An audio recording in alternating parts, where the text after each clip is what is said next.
தமிழக பாஜக சார்பில் இன்றில் இருந்து 2 நாட்களுக்கு தேர்தலில் போட்டியிட விருப்ப மனுக்கள் பெறப்படும் என தமிழக பாஜக தலைவர் தமிழிசை சவுந்தரராஜன் தெரிவித்துள்ளார். சென்னை கமலாலயத்தில் செய்தியாளர்களை சந்தித்த தமிழிசை சவுந்தரராஜன் யாருக்காகவும் மறைந்து கொண்டு கூட்டணி பேசும் நிலையில் பாஜக இல்லை என்றார்.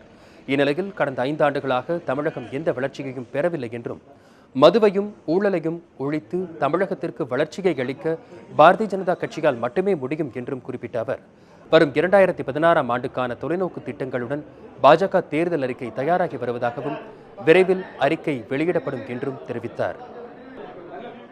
தமிழகத்தில் பாரதிய ஜனதா கட்சி ஒரு வளர்ச்சியை கொடுக்கும் கட்சியாக, ஒரு ஊழலை ஒழிக்கும் கட்சியாக, ஒரு மதுவை ஒழிக்கும் ஒரு கட்சியாக நிச்சயமாக 2016 தேர்தலில் பாரதிய ஜனதா கட்சியின் தாக்கம் நிச்சயம் இருக்கும்.